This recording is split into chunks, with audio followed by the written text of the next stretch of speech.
दुरूद पाक की अहमियत और उसकी फजीलत समझाना चाहता हूं। जी नए तरीके से, नए ढंग से इस दुरूद पाक ही से तुम समझ जाओगे कि मेरा नबी कितना महबूब है अपने रब। सुभान अल्लाह, सुभान अल्लाह। दुरूद की अहमियत समझोगे, नबी की अहमियत समझ में आ जाएगी। जैसे ही मैंने खुतबा मसूना के बाद इन्नल्लाह मलाइकतु युसल्लूना अलन नबी या अय्युहल्लज़ीना आमनू सल्लू अलैहि वसल्लिमू तस्लीमा पढ़ा, फौरन आपने दुरूद शरीफ पढ़ना शुरू किया। सल्लल्लाहु अलैहि वसल्लम सलातो व सलाम अलैहि या रसूल। इस सूरत मुबारका का तर्जुमा सुनो। क्या तर्जुमा है? इन्नल्लाह मलाइकतु युसल्लूना अलन नबी या अय्युहल्लज़ीना आमनू सल्लू अलैहि वसल्लिमू तस्लीमा। बेशक अल्लाह और उसके फरिश्ते मलाइका अलन नबी, नबी पे दुरूद भेजते हैं। या अय्युहल्लज़ीना आमनू, ए ईमान वालो तुम भी दुरूद व सलाम भेजो नबी पर। सुभान अल्लाह। यही तर्जुमा है ना। तर्जुमे को जहन में रखो। पहला तर्जुमा क्या है? इन्नल्लाह मलाइकतु युसल्लूना अलन नबी, बेशक अल्लाह और उसके फरिश्ते मलाइका जो हैं अलन नबी, नबी पे दुरूद भेजते हैं। किस पे दुरूद भेजते हैं? नबी पर। अब मैं तवज्जो चाहता हूं नकीब इजलास की। मेरा नबी नबी भी है और मेरा नबी रसूल भी है। क्या क्या? मेरा नबी अब्द भी है, मेरा नबी अल्लाह का महबूब बंदा भी है और मेरे नबी का नामे नामी इसमें गिरामी मोहम्मद है। तो नबी भी है, रसूल भी है, अब्द भी है, मोहम्मद भी है।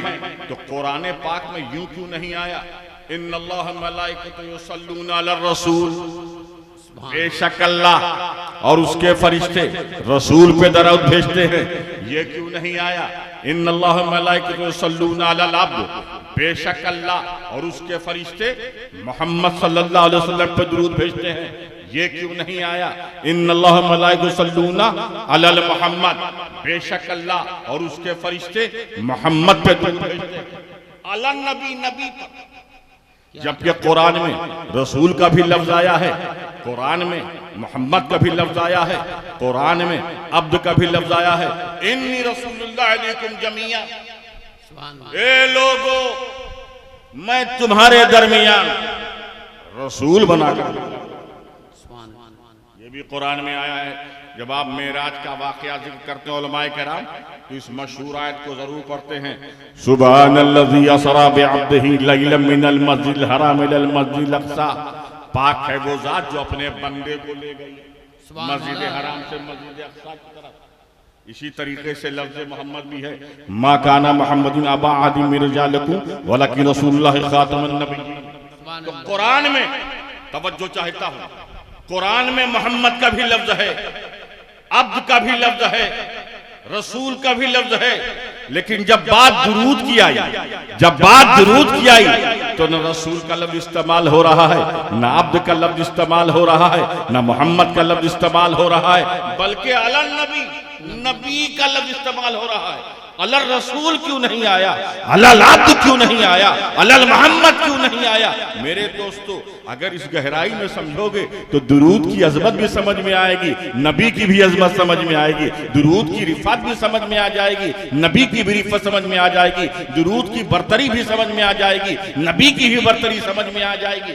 मेरे दोस्तों और बुजुर्गों, अगर यह आता इन्नल्लाह मलाइकतु युसल्लूना अलर रसूल, बेशक अल्लाह और उसके फरिश्ते रसूल पे दुरूद भेजते हैं, रसूल पे दुरूद भेजते हैं, तो आपके जहन में आता मेरे मुस्तफा मोहम्मद अरबी कब रसूल हुए थे?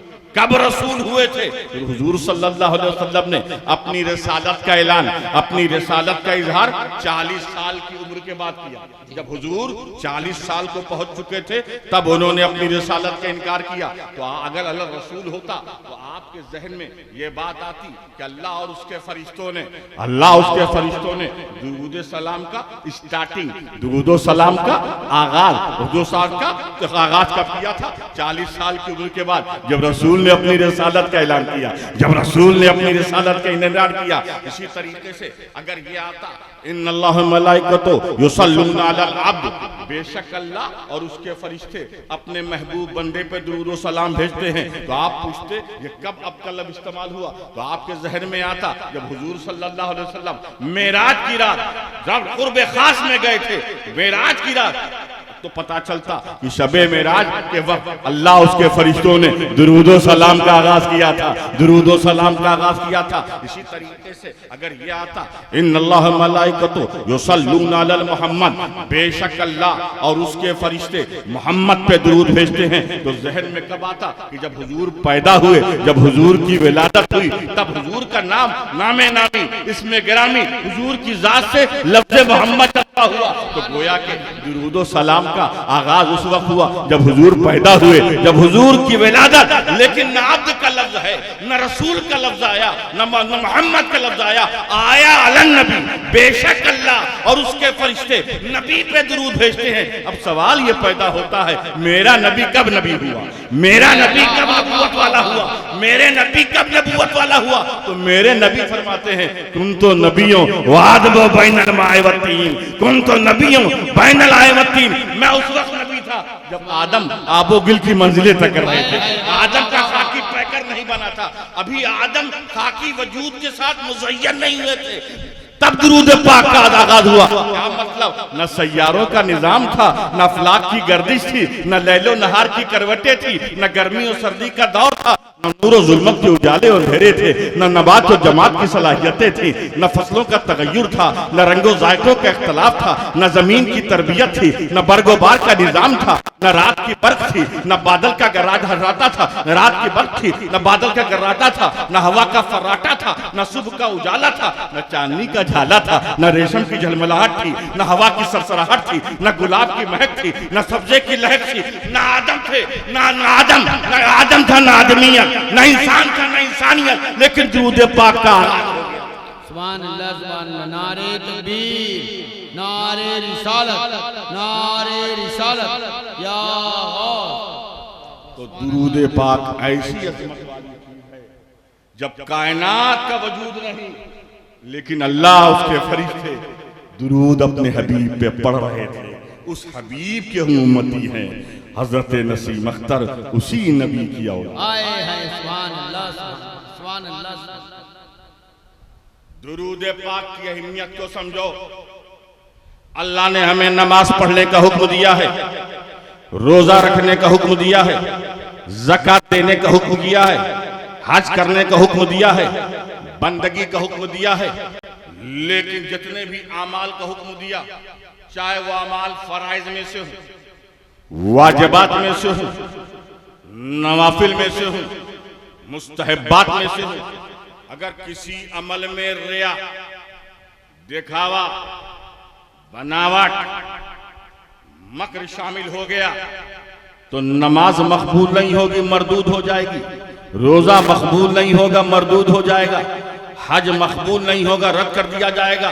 कितना भी आप भारी अमल करें, अगर रिया का दखल हो गया, दिखावे का दखल हो गया, तो बारगाह रब्बुल इज्जत में मकबूल नहीं है, मकबूल नहीं है, महबूब नहीं है। लेकिन तमाम आमाल में, इन तमाम अमाल में दुरूद पाक एक ऐसा अमल है, इन तमाम अमाल में दुरूद पाक एक ऐसा अमल है, अगर रिया का भी दखल हो जाए, दिखावे का भी दखल हो जाए, तब भी मकबूल और महबूब, सुभान अल्लाह, सुभान अल्लाह, तब भी मकबूल और महबूब है। मेरे दोस्तों, कैसे कैसे अमाल को रब तबारक व तआला ने रद्द किया जिसका हम तसव्वुर नहीं कर सकते। क़यामत के रोज सबसे पहले 3 लोगों का हिसाब व किताब होगा। सबसे पहले रब तबारक व तआला शहीद को बुलाएगा जिसने जाम शहादत नोश किया, जिसने अल्लाह की राह में अपनी जान को कुर्बान किया। रब तबारक व तआला शहीद को बुलाएगा, ए शहीद, मैंने तुम्हें दुनिया में बेशुमार नेमतें दी, उन नेमतों के बदले में तूने क्या किया? मैंने तुझे बेशुमार चीजें दी, उस चीजों के बदले में क्या किया? शहीद कहेगा, अल्लाह मैंने तेरे लिए जंग की यहाँ तक कि मैं शहीद हो गया। कातल तो फीका हत्ता तुशिद्दु, यहाँ मैंने तेरे लिए जंग की यहाँ तक कि मैं शहीद हो गया। अल्लाह कहेगा अंता कज़िब्ता, तू झूठा है, तूने इसलिए जामे शहादत नोश किया ताकि लोग तुझे जरी कहें, बहादुर कहें, बहुत बहादुर आदमी था, बड़ा शुजाअत वाला था। फकद कील लोगों ने कह दिया तुझे तेरा रिजल्ट मिल गया। फिर अज़बनाक होके फरिश्तों से कहेगा इस शहीद को सुम्मा उमेरा भी वो सुहब अला वजहिय्ता उल्किया फिन्नार, इस शहीद को चेहरे और नाक के बल घसीटते हुए ले जाओ यहां तक कि वो जहन्नम में दाखिल हो जाएगा। फिर अब तबारक व तआला एक मौलाना को बुलाएगा, मौलाना साहब इधर आइए। ए मौलाना, मैंने तुझे बेशुमार नेमतें दी थी, बड़ी नेमतें दी थी, मकान भी दिया था, गाड़ी भी दी थी, घोड़ा भी दिया था, बड़ी सहूलत दी थी, बड़ा फैसिलिटी। बात तुझे मैंने नेमतें दी, तूने इस नेमतों के बदले में क्या किया? मौलाना जवाब देंगे अल्लाह मैंने इल्म सीखा और सिखाया, तिलावत कुरान पाक की। अल्लाह कहेगा अंता कज़िब्ता, तू भी झूठा है, तूने इसलिए इल्म सीखा और सिखाया ताकि लोग तुझे अल्लामा कहें, बहुत बड़ा आलिम था, बहुत बड़े मुफ्ती साहब हैं, बहुत बड़े फाहमा है, बड़े मुहक्किक हैं। लोग फकद कील लोगों ने तेरी ख्वाहिश के मुताबिक जिस जज्बे के तहत तूने पढ़ा था, पढ़ाया था, तुझे रिजल्ट मिल गया। इस मौलाना को भी जहन्नम में दाखिल कर दो। फिर रब तबारक व तआला एक मालदार और सरमाएदार को बुलाएगा। मैंने मालदार बड़ी नेमतों से तुझे माला माल किया, तूने इस नेमतों के बदले में क्या किया? वो मालदार आदमी कहेगा अल्लाह तेरी राह में जितने भी खर्च करने के रास्ते थे सब में मैंने पैसा खर्च किया। अल्लाह कहेगा अंता कज़िब्ता, तू भी झूठा है, तूने इसलिए खर्च किया, तूने इसलिए खर्च किया ताकि तुझे लोग हातिम ताई कहें, सखी कहे बड़ा जव्वाद है। फकत कील लोगों ने तुझे जव्वाद और सखी कह दिया, तेरा मतलब तो दुनिया में हासिल हो गया। उस मालदार आदमी के बारे में रब तबारक व तआला फरिश्तों से कहेगा इसको भी जहन्नम में डाल। इन्नमल अमालु बिन्नियात, अमल का दारो मदार नियत है। नमाज पढ़ो, रोजा रखो, ज़कात दो, हज करो, बंदगी करो, सारी इबादत करो, हल्की सी रिया दिखावा शामिल हो गया, वो अमल महबूब नहीं होगा, मरदूद हो जाएगा। लेकिन दुरूद पाक कैसा अमल है, मसरूर होके पढ़ो तो भी मकबूल है, मजबूर होके पढ़ो तो भी मकबूल। सुभान अल्लाह। ऐसा क्यों? ऐसा क्यों? जी नमाज के बारे में ऐसा क्यों नहीं? नमाज तो इबादत है, रोजा इबादत है, ज़कात इबादत है, हज सब हम अल्लाह के लिए करते हैं और सब में मेहनत। नमाज में रुकू करो, सजदा करो, क़याम करो, कुर्बानी है, सैक्रिफाइस, वज़ू करो। रोजे में भी कुर्बानी है, ईसार है। 30 रोज तक भूख और प्यास को हम सीने से लगाते हैं। तुलुए आफ्ताब से लेके गुरूबे आफ्ताब तक हम भूख और प्यास की शिद्दत है, उसके बावजूद हम कुछ नहीं खाते हैं। ज़कात में भी ईसार है, कुर्बानी है। ये दौलत, ये सरवत, ये आसानी से नहीं आती, बड़ी मुश्किलात के बाद आती है। उसके बाद इस्लाम कहता है 2.5% दे दो, 2.5% दे दो, तो गोया ज़कात में ईसार है, कुर्बानी है, बलिदान है। हज कोई आसान नहीं है, उसमें माली भी कुर्बानी चाहिए, वो भी 5,000 नहीं, 4 लाख, 5 लाख, 7 लाख, 7 लाख का इन्वेस्टमेंट और जिस्मानी भी कुर्बानी। वतन छोड़ना पड़ेगा। भनेश्वर में आपका हज नहीं होगा, बंबई में हज नहीं, उसके लिए मक्का जाना पड़ेगा, मेना जाना पड़ेगा, अरफात के मैदान में जाना पड़ेगा, मुजदलफा की वादियों से गुजरना पड़ेगा, सफा मरवा की सही करनी पड़ेगी, तवाफ़े काबा करना पड़ेगा, मुकाम इब्राहिम पे नमाज पढ़ना पड़ेगा। तो गोया हज में कुर्बानी है, ईसार है, बलिदान है, सेक्रीफाइस है। लेकिन ये इबादत में अगर रिया, कुर्बानी वाली ये बात, अगर रिया का दखल हो गया तो महबूब नहीं, मरदूद। और नमाज में दुरूद शरीफ पढ़ने में न डोनेशन देना है, न चंदा देना है, न मुल्क छोड़ना है, न स्टेट छोड़ना है, न भूखा रहना है, न प्यासा रहना है। बगैर भूख के हम नमाज पढ़ दुरूद शरीफ पढ़ सकते हैं? यानी दुरूद पढ़ना बहुत आसान, नमाज पढ़ना मुश्किल, रोजा रखना मुश्किल, ज़कात देना मुश्किल, हज करना मुश्किल, उसमें सेक्रीफाइस है। ये सेक्रीफाइस वाली, कुर्बानी वाली इबादत अल्लाह ने कहा इसको रिया से पाक करो, दिखावे से पाक करो, बनावट से पाक करो, नुमाइश से पाक करो। लेकिन जब बात मेरे महबूब की, जब बात मेरे मतलूब की, जब बात मेरे मकसूद की होगी और उस पर दुरूद पढ़ने की बारी होगी, जिस तरह पढ़ो मुझे मकबूल। उसकी वजह क्या बता रहा हूं, उसकी वजह क्या है? बड़े आरिफाना नुक्ता बता रहा हूं, बहुत आरिफाना नुक्ता, बहुत सादे अंदाज में। अल्लाह ने जो हमारा क्रिएटर है, जो हमारा रचयिता है, जो हमारा पालनहार है, जो रब्बुल आलमीन है, उस रब ने अपनी जात को, तवज्जो चाहता हूं आप लोग, क्योंकि ये मजमा जो है ये मदरसे वाला नहीं, ये खानका वाला है। क्या कहने, ये खानकाही मजमा, इसलिए सुनो। अल्लाह ने दुरूद पाक की इसलिए अजमत, मकबूलियत कि रिया भी हो तो भी कबूल, दिखावा हो तो भी कबूल, ऐसा क्यों किया? इसलिए कि रब तबारक व तआला ने अपनी जात को, तवज्जो चाहता हूं, रब तबारक व तआला ने अपनी जात को अपनी जात के लिए महबूब नहीं बनाया, अपनी जात को अपनी जात के लिए नहीं महबूब बनाया। जिस जात को महबूब बनाया है वो जाते मुस्तफा है। इसलिए बात दुरूद की महबूब से ताल्लुक रखती है। मजबूर होके पढ़ो तो भी मकबूल है, मसरूर होके पढ़ो तो भी मकबूल है। अल्लाहुम्मा सल्ली अला सय्यिदना जद्दिल हसन वल हुसैन व अला आले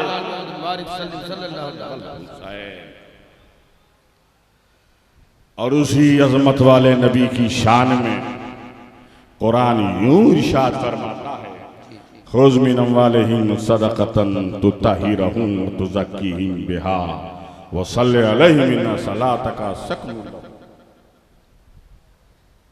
महबूब, लोगों के अम्वाल में से सदक़े को कबूल कर लीजिए, इन्हें पाक व सुथरा कर दीजिए, इनके हक में दुआ फरमाइए, क्योंकि महबूब आपकी दुआ दिलों का चैन है, महबूब आपकी दुआ दिलों का करार है, महबूब आपकी दुआ दिलों का इत्मीनान।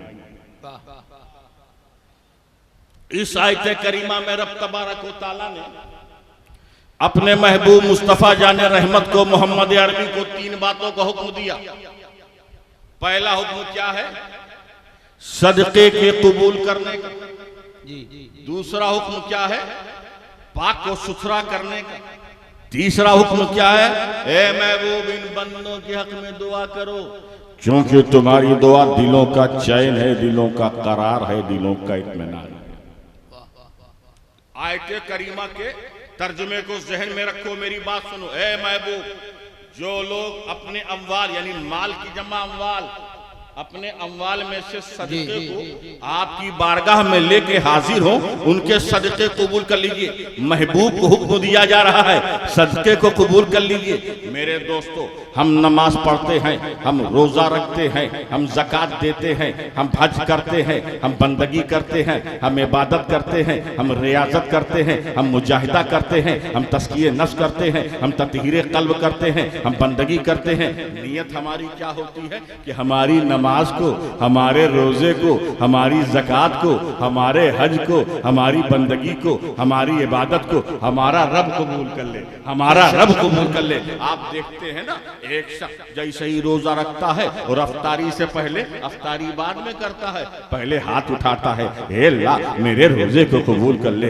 एक शख्स नमाज पढ़ता है, नमाज के बाद हाथ उठाता है, हे अल्लाह मेरी नमाज को कबूल कर ले। एक शख्स ज़कात देता है, दुआ यह करता है मेरी ज़कात को कबूल कर ले। एक शख्स हज करता है, हज से पहले और हज के दौरान ये दुआ करता है, हे अल्लाह जो जो मैं अरकान अदा कर रहा हूँ इसे आसान कर ले, उसे तो कबूल कर ले। कोई मोमिन बंदा कोई मुस्लिम बंदा कोई नेक काम करता हो, नमाज और रोजा रखता हो, ज़कात और हज करता हो, सदका और खैरात करता हो, नियत ये होती है उसका मालिक कबूल कर ले, उसका खालिक कबूल कर ले, उसका रचयिता कबूल कर ले। लेकिन इस आयत करीमा में, इस आयत मुकद्दसा में रब तबारक व तआला ये इरशाद फरमा रहा है, ए महबूब तुम कबूल कर लो, ए महबूब तुम कबूल कर लो। क्या मतलब? ए महबूब अगर तुम नमाज कबूल करोगे तो नमाज मकबूल होगी, रोजा कबूल करोगे तो रोजा मकबूल होगा, हज कबूल करोगे तो हज मकबूल होगी, बंदगी कबूल करोगे तो बंदगी मकबूल होगी, सदका व खैरात कबूल करोगे तो सदका व खैरात मकबूल होगा। बस सोच में पड़ गया,